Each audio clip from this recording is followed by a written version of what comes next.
సహా ఎవరు వ్యతిరేకంగా మాట్లాడినా లీగల్ నోటీసులు పంపుతున్నాడు. హరీష్ రావు నోటీసులకు లీగల్ గానే సమాధానం చెప్తానంటున్నారు అద్దంకి దయాకర్. బీఆర్ఎస్ హయాంలో జైల్లో పెట్టిన పోరాటం చేశాం. హరీష్ రావు ఎందుకు భయపడుతున్నారు? గతేడాది శివమొగ్గకు వెళ్ళినప్పుడు పోలీసులు అధికారికంగా చెప్పుకొని వెళ్ళాడు. పవిత్ర క్షేత్రాల దగ్గరే క్షుద్ర పూజలు ఉంటాయి. రెండోసారి క్షుద్ర పూజలకు హరీష్ రావు సిద్ధమవుతున్నాడన్నారు అద్దంకి దయాకర్. ఆ సమాచారంతోనే మేము గత విషయాలని బయట పెట్టామంటున్నారు అద్దంకి దయాకర్. అమ్మవారి మీద ప్రమాణం చేసి క్షుద్ర పూజలు చేయలేదని చెబుతారా? హరీష్ పై నేను చేసినటువంటి వ్యాఖ్యలకి కట్టుబడి ఉన్నాను అంటున్నారు అద్దంకి దయాకర్. ఆర్ఎస్ ప్రవీణ్ కుమార్కు ఏ గుడి ఎక్కడుందో కూడా తెలియదు. మేము తిరుచి అఘోరీ కాళీ గురించి మాట్లాడితే ఆర్ఎస్పీ గట్కేసర్ కాళీ ఆలయం గురించి చెబుతున్నారు. ఆర్ఎస్పీ పొలిటికల్ కమిడియన్ అంటున్నారు అద్దంకి దయాకర్. ఇక ఆర్ఎస్పీ వ్యవహారాల గురించి అమెరికాలో చర్చ జరుగుతుంది అన్నారు. కేసీఆర్ హరీష్ కేటీఆర్ ఇంట్లో పడుకున్నప్పుడు నేను తెలంగాణ కోసం కొట్లాడాను అని చెప్పి అద్దంకి దయాకర్ అంటున్నారు. ఒకసారి అద్దంకి దయాకర్ హరీష్ రావుపై ఎటువంటి వ్యాఖ్యలు చేశారో చూద్దాం. హరీష్ రావు క్షుద్ర పూజలు ఎందుకు చేసినావు అని అంటే లీగల్ నోటీసులు పంపిస్తున్న పరిస్థితి. నాకు, మా పిసిసి ప్రెసిడెంట్కు, మా రామ్మోహన్కు ఎవ్వరు నీకు వ్యతిరేకంగా మాట్లాడితే వాళ్ళకు లీగల్ నోటీసులు పంపిస్తున్నాం. డెఫినెట్గా లీగల్గా దాన్ని ఫైట్ చేస్తాం, దాన్ని ఎదుర్కొంటాం. ఎందుకంటే మీ హయాంలో లీగల్ నోటీసులు కాదు, కేసులు పెట్టి జైలు వేస్తేనే పోయిన వాళ్ళం రా నాయనకి, ఇదేం పెద్ద సమస్య కాదు. బట్ ఎందుకు భయపడుతున్నావు? భయపడాల్సిన అవసరం ఎందుకు వస్తుంది నీకు? ఆలోచించుకో.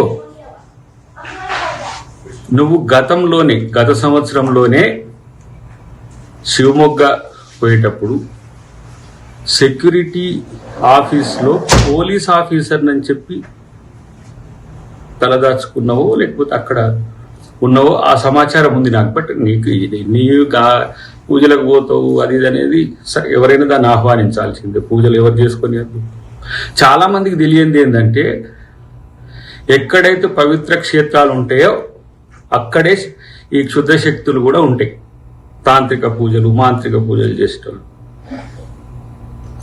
ఇలా రెండవసారి నువ్వు ఆ పూజలు చేస్తున్నవని మా దృష్టికి వస్తేనే దాన్ని ఇలా బహిర్గతం చేసిన పరిస్థితి. దానికి ఉలిక్కి పడుతున్నావు. నేను అంటున్నా, ఇలా కాళీ దగ్గరికి పోయినావు, అమ్మవారికి దగ్గరికి పోయినావు కదా, అమ్మ మీద ప్రమాణం చేసి నేను అక్కడ ఏ పూజలు చేయలేదని నువ్వు ప్రకటిస్తావా? సారిగా దేనికైనా సిద్ధమే. ఇక మావోడు ఒకడు ఉండు, ఫుల్ గుండు, గుడుంబ శంకర్. అఘోరకాళి ఎక్కడుందో లేదంటే శివమొగ్గ ఎక్కడుందో తెలియదు. శివమొగ్గ ఏమో కర్ణాటకలో ఉంది, అఘోరకాళి ఏమో తిరుచిలో ఉంది, తిరువిల్లి అంటారు. ఇలా గట్కేసర్ అఘోరకాళి టెంపుల్ గురించి మాట్లాడుతున్నావు. నువ్వు political comedian mister Praveen. America చెప్తుంది నీ గురించి, ఎక్కడ ఏమేమి అక్రమాలు చేసినావు, దందాలు చేసినావు, ఎట్లా అబ్యూజ్ చేసినావు, ఏమేమి బ్రాండ్లు తీసుకున్నావు అన్నీ కూడా ఇక్కడ సమాచారం ఉంది. కానీ రాజకీయంగా మాట్లాడేటప్పుడు సీరియస్నెస్ ఉండాలి. అద్దంకి దయాకర్ అంటోడు ఒక మాట మాట్లాడితే ఆ గొంతుకు చాలా నిజాయితీ ఉంటుంది.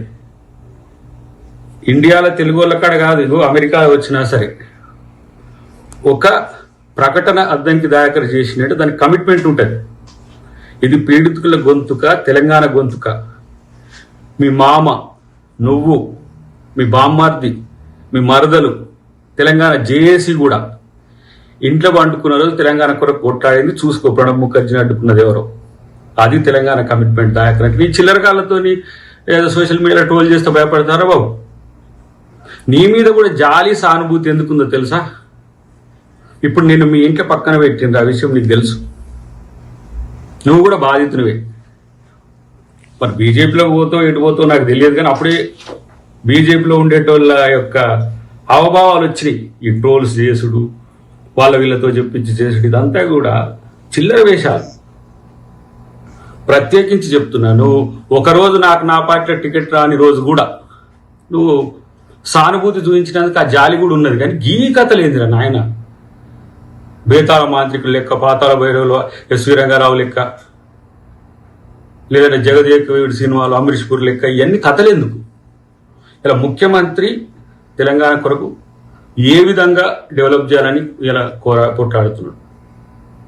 ప్రజల్ని ప్రేమించడం ఏంటి అనేది తెలుసుకోండి కనీసం.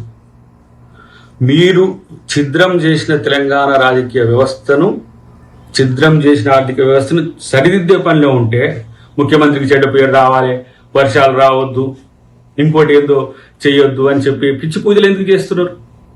డెఫినెట్గా కట్టుబడి ఉంటాం. కోర్టుల మీద, చట్టాల మీద, రాజ్యాంగం మీద గౌరవం ఉన్న వ్యక్తులం, గుర్తుపెట్టుకో. ఏదో నువ్వేదో లీగల్ నోటీసులు పంపించగానే అబు అని చెప్పి భయపడేటోళ్ళం అనుకున్నావా? ఎక్కడ నాకు అర్థం కాలే. పిచ్చి ప్రియులాపన చాలా మంది మాట్లాడుతున్నారు బయట. తస్మాత్ జాగ్రత్త. ఇట్లాంటి పనికి మాలిన చర్యలు చేసినప్పుడు మందలించాలి. ఏం అవసరం వచ్చింది? దానికి సమాధానం చెప్పకుండా ఏం భాష మాట్లాడుతున్నావు, దానికి ఏమైనా భూత్ భాష ఆయన? నువ్వు చేసింది చెప్తే కూడా, నువ్వు చేసింది చెప్పితే కూడా తెలుసుకోలేని అజ్ఞానంలో ఉండి రివోల్ట్ అయినట్టు ఏదో నువ్వేదో శుద్ధపూస లెక్క ఏదో తెలంగాణ ప్రజల శాంతి కొరకు, సామరస్యం కొరకు, తెలంగాణ ప్రజల బాగు కొరకు పూజలు చేసినట్టు చెప్తావు ఎందుకు? ఇప్పటికైనా క్రాస్ చెక్ చేసుకో. దానికి ఎందుకు చేసినవో అఘోరకాళి అమ్మవారి మీద ప్రమాణం చేసి చెప్పు, నేను ఏ పూజలు చేయలేదని చెప్పి. లేదంటే తెలంగాణ సమాజానికి వ్యతిరేకం చేసినందుకు గట్కేసర్ అఘోరకాళి టెంపుల్ దగ్గర ముక్కు నేలకు రాయమని చెప్పి నేను డిమాండ్ చేస్తున్నా. అదే వాస్తవం కాకపోతే నీకు సారీ చెప్పడానికి దేనికైనా సిద్ధమని గుర్తుపెట్టుకో. కాంగ్రెస్ నాయకత్వం భయపడేది కాదు, తప్పుడు ప్రచారాలు చేసేది కాదు, తప్పుడు వ్యక్తులతో తప్పుడు మాటలు మాట్లాడించే పార్టీ కాదు. ఆ విషయం తెలుసుకుంటే మంచిదని చెప్పి హరీష్ రావు. రైట్, ఇది అద్దంకి దయాకర్ మాట్లాడుతున్న మాట. అటు ఆర్ఎస్ ప్రవీణ్ కుమార్ ప్రేరి ప్రస్తావించారు, ఒక పొలిటికల్ కమెడియన్ అన్నారు ఆయన్ని. హరీష్ రావు గురించి గతంలో వెళ్ళావు, మళ్ళీ వెళ్ళడానికి ప్రయత్నం చేస్తూ ఉంటే మాకున్న సమాచారంతో వాటిని బయట పెట్టామంటున్నారు. ఎందుకు భయపడుతున్నావు? మాకు లీగల్ నోటీసులు పంపిస్తున్నాం, మేము లీగల్గానే ఎదుర్కొంటామంటూ కూడా అద్దంకి దయాకర్ చెప్తున్నారు. గతంలో మీరు 10 ఏళ్ల సమయంలో మమ్మల్ని అరెస్టులు చేసి జైల్లో పెట్టినా అక్కడికి కూడా పోరాడాం, మేము భయపడే మనుషులం కాదు, మేము మాట్లాడితే నిజం ఉంటుందని రకంగా అద్దంకి దయాకర్ మాట్లాడుతున్నారు. దీనికి సంబంధించి మరిన్ని అప్డేట్స్ ప్రతినిధి మధు అందిస్తారు. మధు, సో అద్దంకి దయాకర్ చాలా కాన్ఫిడెంట్గా ఉన్నారు, గతంలో జరిగింది ఇప్పుడు జరగబోతూ ఉంటే అడ్డుకున్నామని అద్దంకి దయాకర్ వర్షన్. సో అద్దంకి దయాకర్కి లీగల్ నోటీస్ పంపించినంత మాత్రాన అడ్డుకోలేరు, లీగల్గా ఎదుర్కొంటామని చెప్పి కూడా ఆయన చెప్తూ ఉన్నారు. ఏంటి ఆయన వాయిస్ చూస్తుంటే ఎలా అనిపిస్తోంది? ఇంకా వివాదం ముదిరే అవకాశం ఉందా? ఇంకా లీగల్గా చాలా ఛాలెంజెస్ ఎదుర్కోబోతున్నారా? ఎగ్జాక్ట్లీ. అంటే ఈ రోజు విడుదల చేసిన వీడియోలో రెండవసారి క్షుద్ర పూజలు చేయబోతున్నారని తెలిసిన తర్వాత దాన్ని అడ్డుకోవడానికి బయట పెట్టాల్సినటువంటి సందర్భం ఉంది. వాళ్ళు ఏం చేస్తున్నారో మాకంతా సమాచారం ఉంది, పూర్తి ఆధారాలు ఉన్నాయి అనేటువంటి. అసలు క్షుద్ర పూజలు ఎందుకు చేశారు హరీష్ రావు అనేటువంటిది చెప్పాలి అనేటువంటిది డిమాండ్ చేస్తా ఉన్నారు. లీగల్ నోటీసులకు భయపడము, ఇట్లాంటి వాటికి జైల్లో పెడితేనే భయపడలేదు బీఆర్ఎస్ హయాంలో, లీగల్ నోటీసులకు ఎవరు భయపడతారు? అయినా హరీష్ రావుకు ఎందుకు అవసరం వచ్చింది? క్షుద్ర పూజలు చేయాల్సినటువంటి అవసరం ఏంటి? ఎందుకు హరీష్ రావు భయపడతా ఉన్నారు ఆలోచించుకోవాలనేటువంటిది.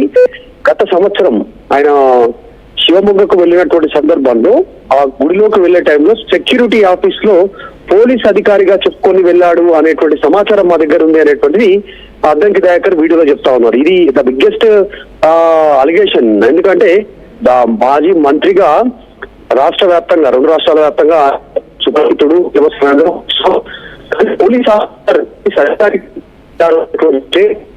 అద్దంకి దయాకర్ చేస్తున్నటువంటి పరిస్థితి. కొద్దిసేపట్లో ఎగ్జాక్ట్లీ 12 గంటలకు హరీష్ రావు ప్రెస్ మీట్ కూడా ఉంది. దీనిపైన